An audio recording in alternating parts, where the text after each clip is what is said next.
Welcome to our group's presentation, a strategic management analysis of Amazon. We are Tomi Asan, Mandisa Lee, Molly Laycock, Cody Sachs, Usman Rashid, and Ronald Webb. We hope you enjoy. Who is Amazon? Amazon.com is an American electronic commerce and cloud computing company that was founded on July 5, 1994 by Jeff Bezos and is based in Seattle, Washington. Amazon started as an online book retailer and has become one of the world's largest online consumer goods retailers. Hopefully, most everyone knows who Amazon is, unless you've been living under a rock or are holding out on getting internet.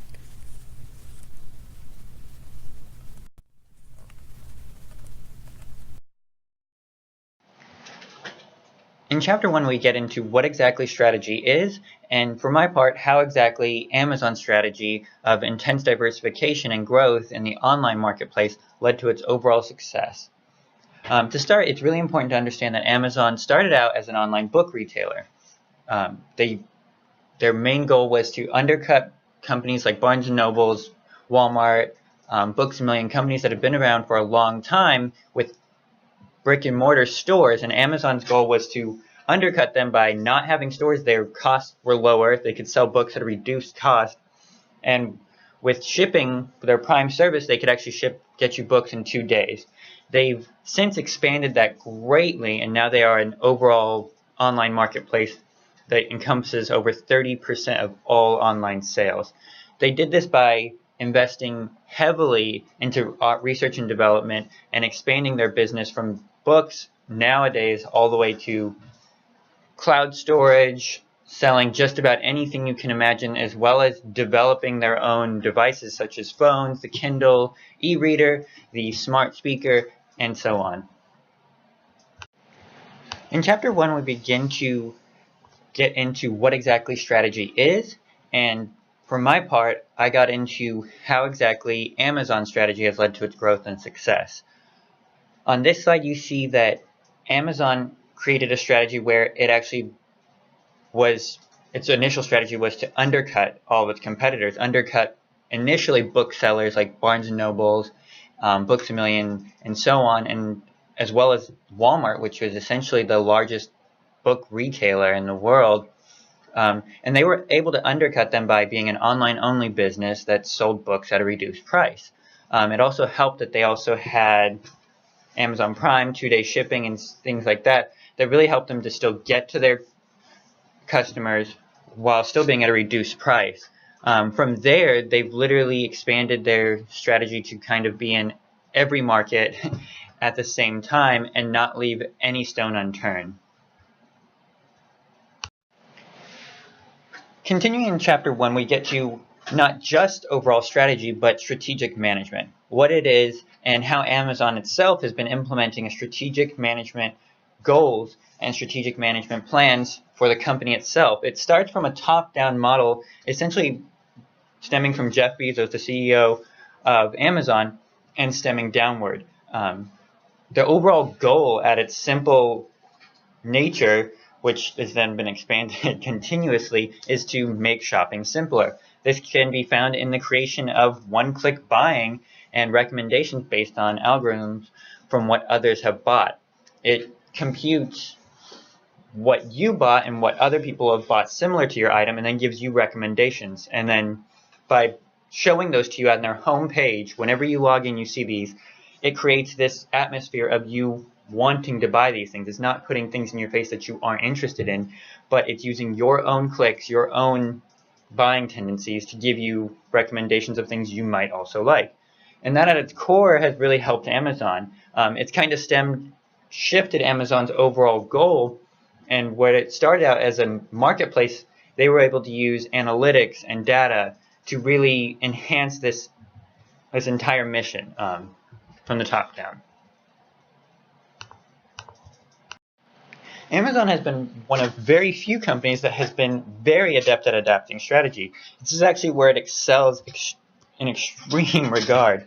It's a company that's started out with a simple mission of selling books, but then has continually been investing, continually been expanding as times have changed, as markets have changed, to make sure that it always has a foot in the door. It's always got coals in the fire, essentially, whether that's going from selling hard copy books to the e-readers that they became known for, and essentially putting actual booksellers out of business, to now in modern times they have the Fire phone, they have the smart speaker, they have an artificial intelligence system, they are also in cloud computing in a huge way, and also just on the back end of your entire shopping experience, it's a data-driven data collection model. Measuring Amazon's overall performance is very easy. It's currently the most profitable company in the world. Jeff Bezos actually just became the richest man in the world due to the current value of Amazon stock, which is right now hovering right above $1,000 per share.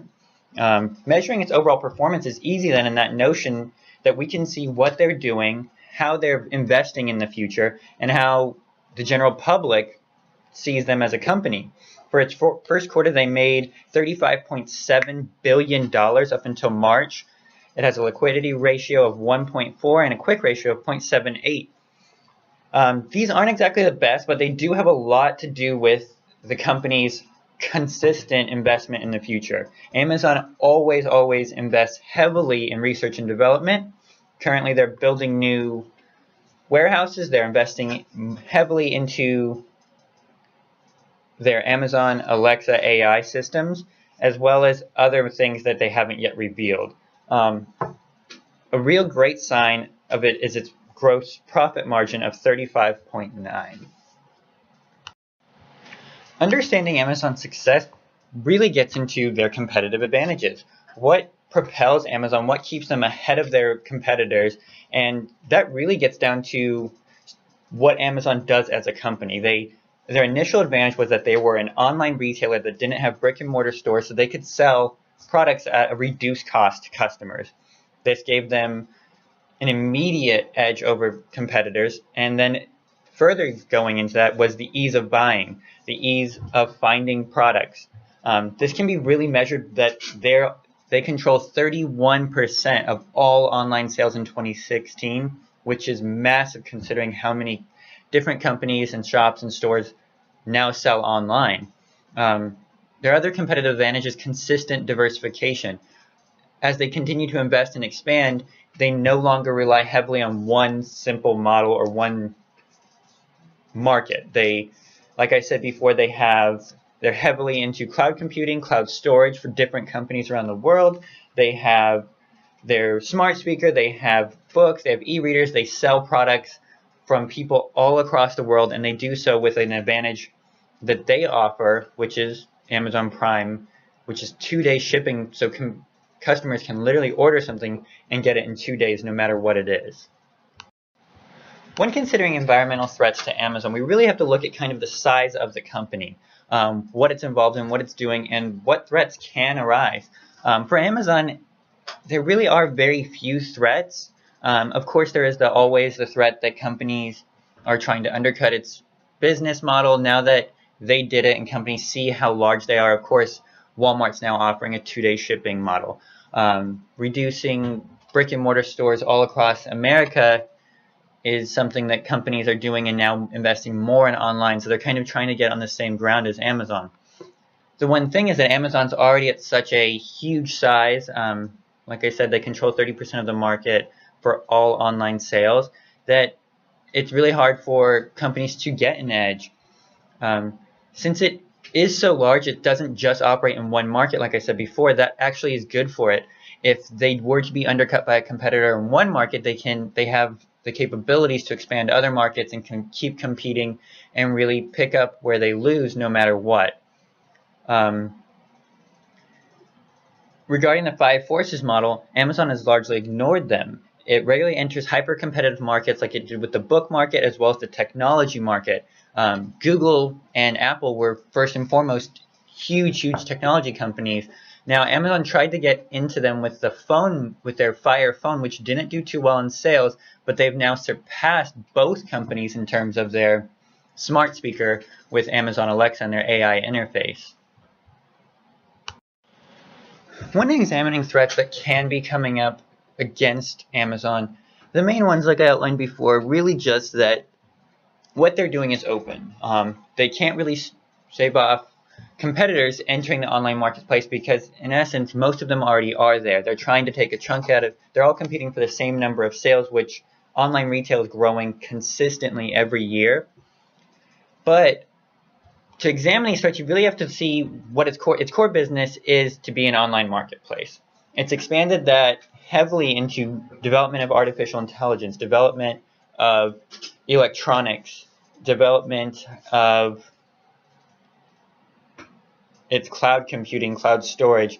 So these are things that it's kind of making sure that even though it could start losing some ground in online marketplace, it's making sure that it's being solidified with its heavy R&D in other markets, in other fields, so that no matter what, it can continue on. What it's been doing really is expanding its brand beyond the notion of being a marketplace, like I said before. And so what differentiates it even further is its loyalty program, which no one else has been able to offer. Customers can buy into this program called Amazon Prime, which not only allows them for a 2-day shipping, but it gets them video streaming similar to Netflix, similar to Hulu, and access to exclusive sales such as Prime Day or other sales that are only available to Amazon Prime members. This is something that no other company has been really able to do. It has the largest subscription base for a loyalty program, and it's something that Walmart can't seem to mimic and other companies can't mimic because they already have this ground. They have a reputation for fulfilling their oaths, for getting these products to you in 2 days, and a fantastic customer service. Next, we're going to evaluate Amazon's environmental opportunities. Strategies can be chosen that may neutralize each of the 5 forces, although firms may also face important constraints as they attempt to implement their strategies. Amazon attempts to neutralize the threat of entry, rivals, substitute suppliers, and buyers by using multiple strategies. When it comes to neutralizing the threat of entry, Amazon explores various opportunities in the market to erect barriers to entry for other firms. The company looks for ways to reduce costs within the company. For example, they have been exploring options to reduce delivery expenses by using drones. They differentiate themselves by selling more product options than just electronics only. Selling a variety of products allows them to compete in other industries, making it hard for newcomers to compete and break entry into the industry. Amazon is a key player when it comes to exploring opportunities in product differentiation to neutralize their threat with competitors. Currently, they have broken into new segments by acquiring Whole Foods grocery store, selling clothing apparel, streaming movies, and creating new devices like Echo, the home assistant. Amazon places its company in various industry segments to set them apart from their competition. When it comes to neutralizing the threat of substitutes, Amazon focuses on reducing its prices. For example, when Amazon Prime first came out, it was $79.99 yearly compared to Netflix $7.99 a month, which is about $95 a year. The low cost of Alexa also beat out Microsoft's assistant Cortana, which can be found on their Windows Phone. Furthermore, Amazon is a major player in vertical integration in an effort to explore their supplier opportunities. Presently, they are investing in cloud hosting opportunities. Because of this new opportunity, Amazon has been able to create its own web browser, Amazon Silk, to be used on their Kindle Fire tablets. This allows their customers to communicate faster with Amazon Web Services. The final neutralizing threat is the threat of buyers. Amazon seeks out opportunities to keep their buyers happy. The company does not sell its goods to a direct supplier, but directly to consumers. This allows customers to get the lowest prices available without having to deal with their intermediate retailer. They are always looking for ways to keep customers happy by expanding into new industry segments. Amazon's industry structure would place them in an emerging industry. The company is an internet-based retailer that has only been around for about 23 years. This type of retailer expanded in the dot-com era of the 90s. Since they are an emerging industry, they focus on a technological leadership strategy. This strategy allows them to obtain a low-cost position based on their greater cumulative volume of production with a particular technology. They have entered the cloud computing industry and created new technological devices like Echo and Kindle Fire. One way for firms to identify resources and capabilities that have the potential for creating a competitive advantage for a firm to engage in is to evaluate their value chain. Amazon's value chain composes of them hosting the internet on their cloud for their site. Then they acquire goods from suppliers to sell on their site. Next, they store the goods in warehouses until they are ready to be shipped. The company sells their goods on their website and in a store. Currently, they have a few test stores in New York, but primarily sells the goods online. Last, they ship the goods to customers once they have been purchased. By examining this chain, Amazon can look for ways to lower their costs even further. In an effort to evaluate a company's strengths and weaknesses, some firms use the VARA framework. This consists of the question of value, rarity, imitability, and organization.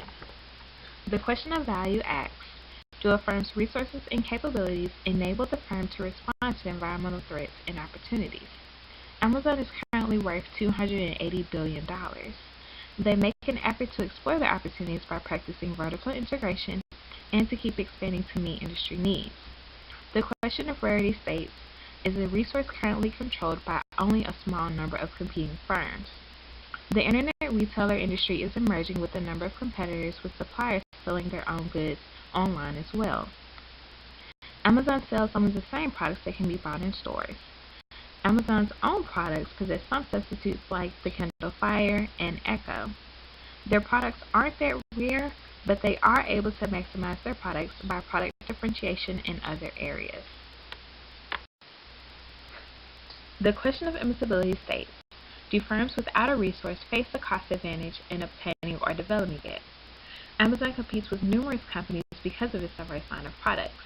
You have Amazon Prime versus online movie streaming services like Netflix, Amazon Echo versus Apple Siri and Microsoft's Cortana, and Amazon versus any online retailing store.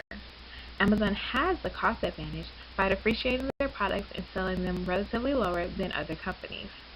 Last, the question of organization states, are firms' others' policies and procedures organized to support the exploitation of its variable, rare, and costly to imitate resources?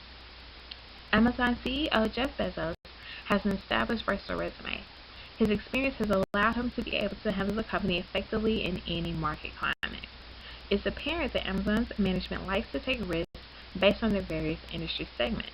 However, the risk-taking competitiveness has created a sustained competitive advantage for the firm. Their sustainability makes it hard for any other firm or incident to bring them down as a whole. There are two kinds of companies, those that work to try to charge more and those that work to charge less. We will be the second. Jeff Bezos. Cost leadership is, by definition, basically means a firm is operating at the lowest cost within the industry. Lowest cost does not necessarily mean lowest price. Rather, it means that a firm has the least costs and therefore is able to charge a lower price. As a company produces more of a good, it tends to get more efficient at the process. This is called economies of scale. Amazon is very successful at this aspect of cost leadership. Benefits of size also increase purchasing power. The more leverage the business has over a supplier, the more they are able to extract unique deals that become advantages. For Amazon, this is apparent with brands and firms in which they act as the intermediate seller. Technology also plays an important role, often protected by trade secrets or patents. For example, Amazon holds the patent for the dual-screen e-reader, giving it an advantage with Kindle over Barnes & Noble and the iPad.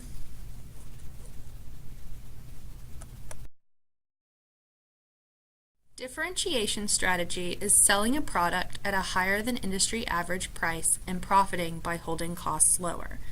Amazon has a successful low-cost leadership strategy, while a company like Apple has a product differentiation strategy.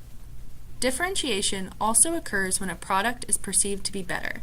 In this case, Amazon differentiates itself through customer service. Amazon reigns supreme by differentiating its services and owning a low-cost leadership product model. In a sense, you could call it a hybrid strategy.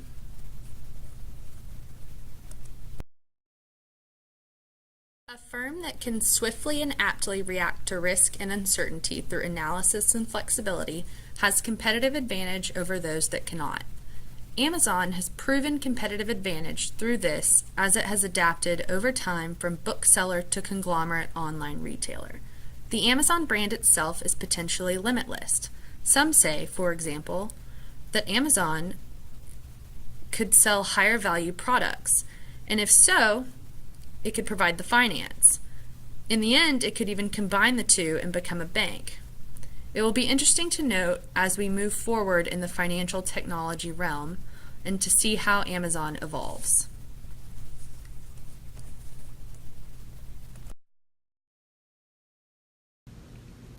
Generally speaking, cooperation exists when companies exercise cooperative strategies, which is working together to reach the common goal of obtaining superior economic performance.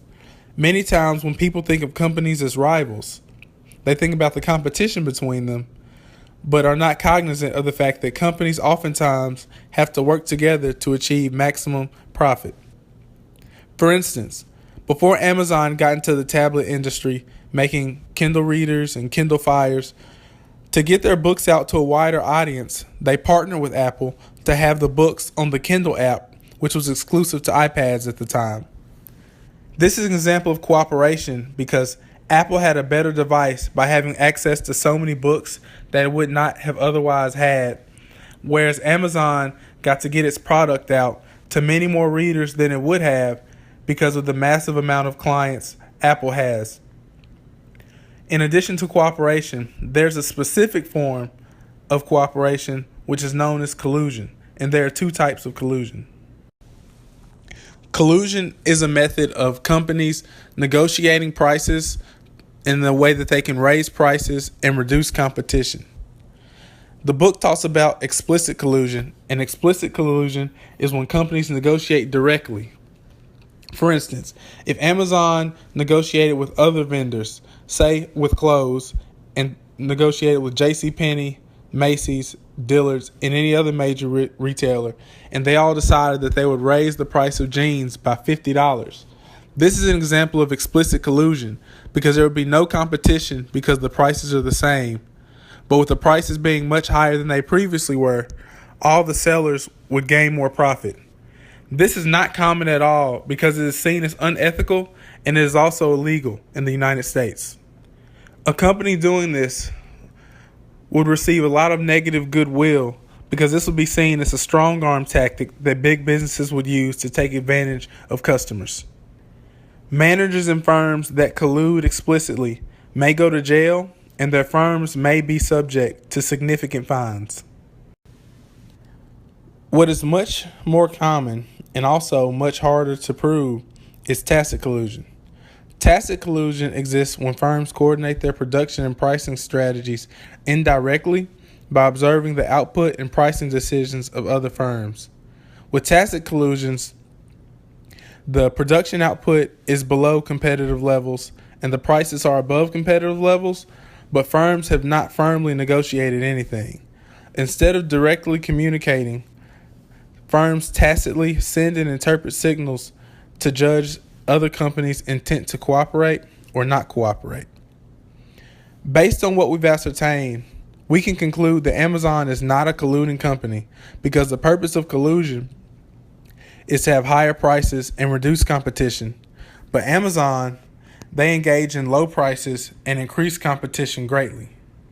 In the modern day, Amazon is one of the biggest driving forces of competition, and companies often balk at how Amazon has cut prices. And this is the opposite of what collusion aspires to do. When a company goes away from the agreed price in a collusion, this is known as cheating. Cheating diminishes everyone's profits. This is because the way that collusion works, companies all have a set price, therefore there's no competition, and the customer has nowhere to go to get a lower price. However, as soon as one company lowers their prices, the collusion falls apart because customers will all go to this company that has lowered its price. Once this happens, all the other companies will then lower their prices in turn. For instance, when the iPad Air came out in 2013, every retailer had them for $500. Apple, Best Buy, Walmart, Target, etc. But Amazon had a sale and everyone wanted theirs from Amazon because Amazon was the only one to have theirs for $30 cheaper, for $4.69 as opposed to $4.99. This is an example of what happens when a company cheats in a collusion. Collusions are very, very, very price sensitive. Collusions are very delicate, and the saying, one bad apple spoils the bunch, is applicable here. Some industry attributes that facilitate collusion are a small number of firms, similar products, and similar costs. With a small number of firms, tacit collusion is easier because with a smaller number of firms, that's less firms to try and read and interpret their signals. This is important because tacit collusion is the only feasible form of collusion because explicit collusion, as mentioned earlier, cannot be used. When the products are similar, it makes it easier to agree on a specified price. And when products cost the same, it is also similarly easier to agree on a specified price. Product differentiation makes collusion very difficult because although firms may have the same price, with differentiation, it's not the same product. For example, if Amazon were to collude with other companies, although they may have the same price, Amazon offers free 2-day shipping for all of its Prime customers. This means that although the product may be the same and the price may be the same, it's still more beneficial for the customer to get it from Amazon because shipping is free for 2 days, whereas 2 days at other companies is usually express shipping ranging between $8 to $16. Vertical integration is defined as the number of stages in a product or service's value chain. The greater the number of stages, the more vertically integrated a firm is. Amazon is amazingly vertically integrated these days. When you get something through Amazon, it's all Amazon. If you have an Amazon device, you can use the Amazon browser to go to Amazon's website. Amazon is the definition of a one-stop shop. Amazon sells almost anything. And if they don't sell it, then they probably have a third party on their website that sells it. Amazon has recently bought out Whole Foods to add groceries to its list of things that it sells. Amazon allows you to shop from a certified vendor online while simultaneously being an eBay equivalent. You only deal with Amazon and you don't talk to different departments like the post office or anyone else who's involved. It's only Amazon. Amazon is also developing an equivalent to Best Buy's Geek Squad so that when people buy electronics through Amazon, they can also get them serviced through Amazon, which is furthering its vertical integration with its customers. One of the most important frameworks for making choices about whether or not to vertically integrate is called transaction cost economics. The threat of cheating can exist in any economic exchange. In transaction cost economics, this is called the threat of opportunism. Opportunism exists whenever parties exploit the vulnerabilities of exchange partners. Choosing to vertically integrate is a high leverage move, and if it backfires, would present major issues for the company. Therefore, costs must be very well analyzed to take all factors into consideration to avoid this fate. Now, embracing corporate diversification for Amazon has become a success over the years. This strategy has enormously contributed to the company's success and given the company a competitive advantage in the retail sector. The company is currently considered the largest retail online store, which initially began as a mere online bookstore.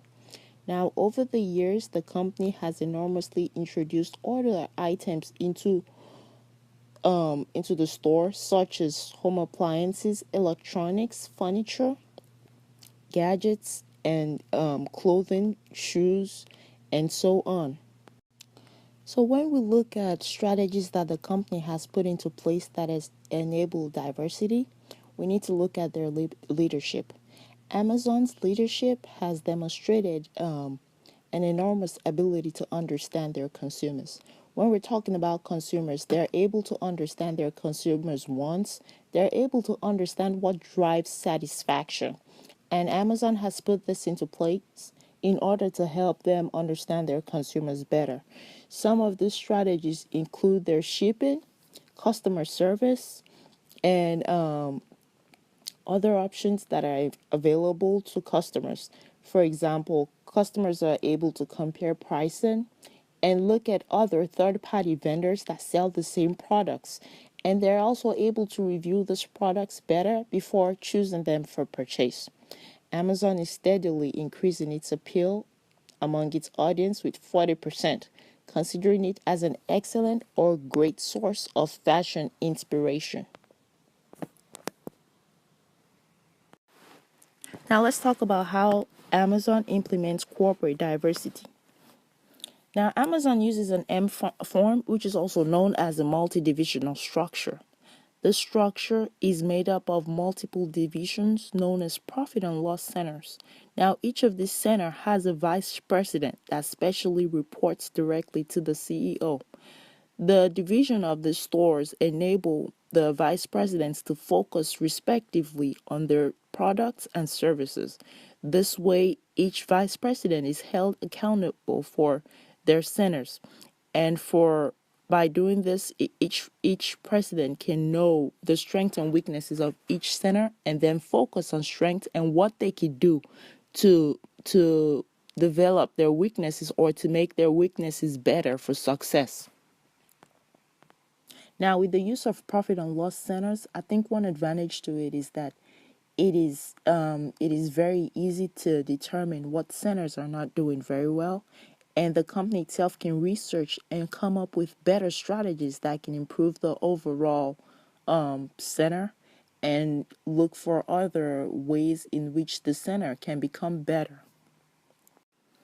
Now, another strategy that the company has used to become a success is they have been able to do so well with their logistics operation.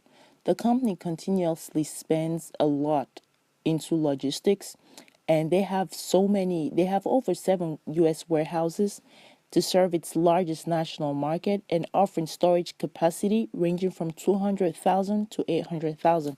I think this is a good thing because it also expanded the employment sector, giving them the opportunity to be able to employ more people, which is also beneficial for the job market in general.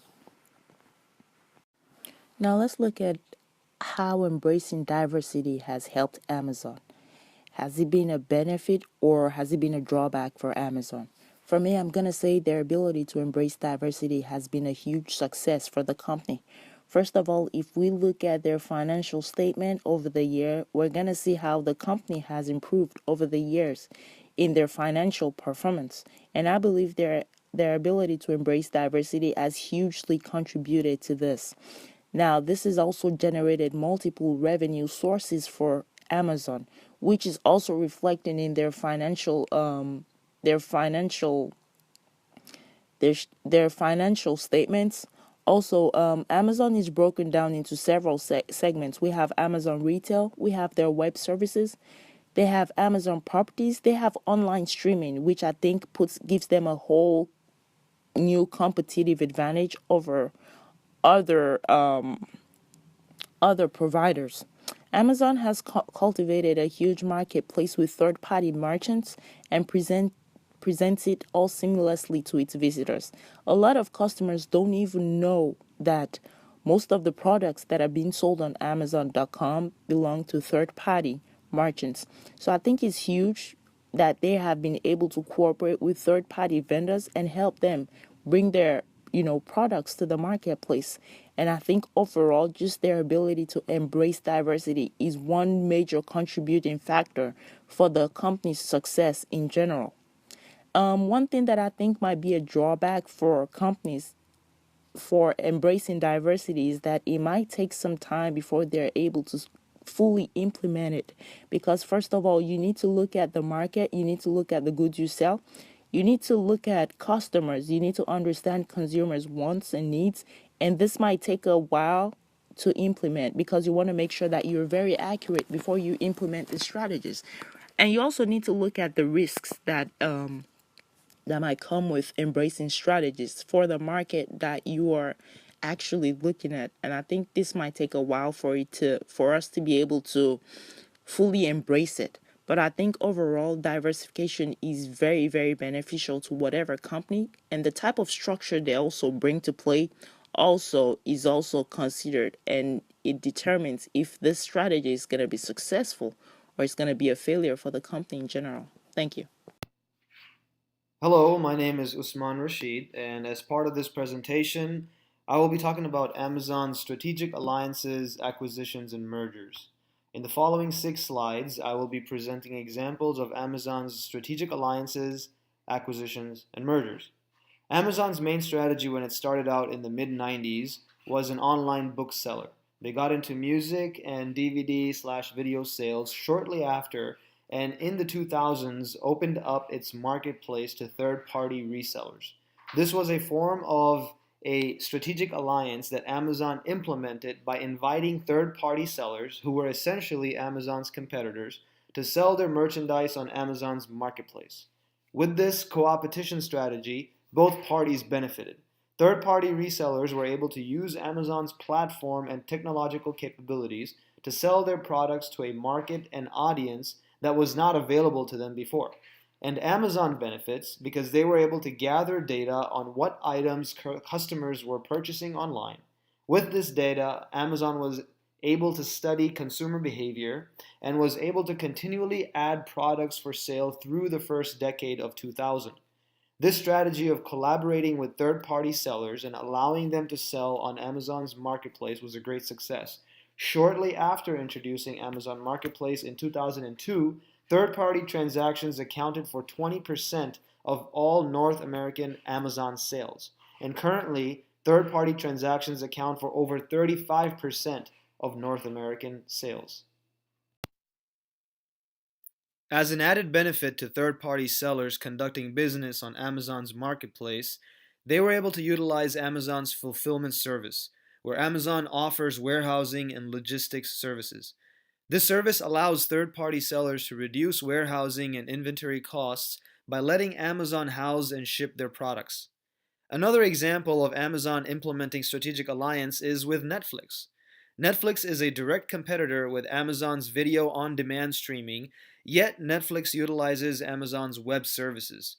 Netflix streaming accounts for 37% of internet traffic worldwide, and in order to be able to support this demand, Netflix relies on Amazon's web services for thousands of servers and terabytes of storage needed for Netflix's operations.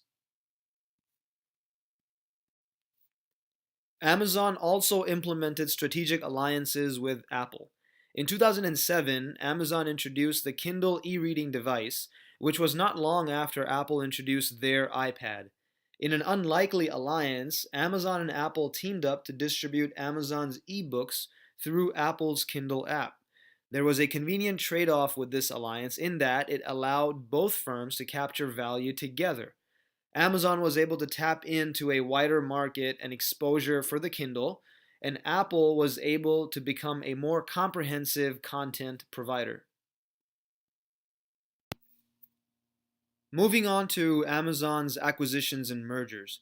There are many examples of Amazon's vertical, horizontal, product extension, and market extension mergers.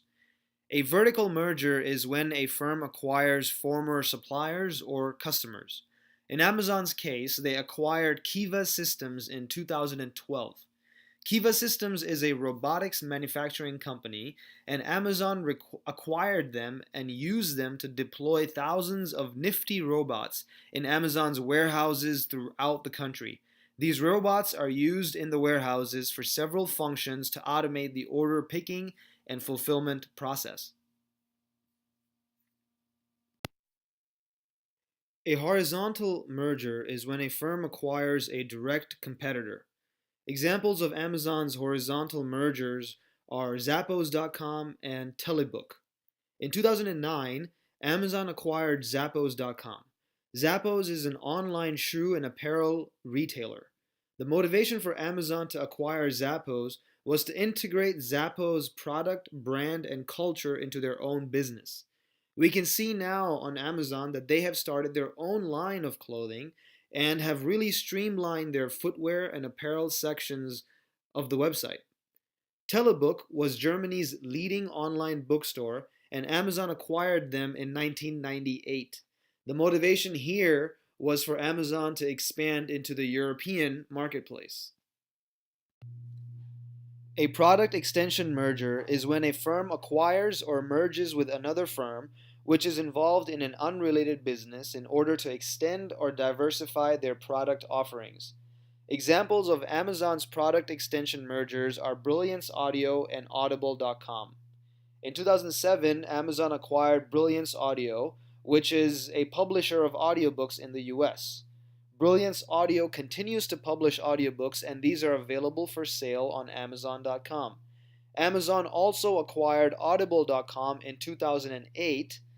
Both Audible.com and Brilliance Audio are audiobook publishing companies, and both of these were acquired soon after Amazon introduced the Kindle e-reader, which can also play audiobooks. A market extension merger is when a firm acquires another unrelated firm in order to extend their market reach and ensure a larger customer base.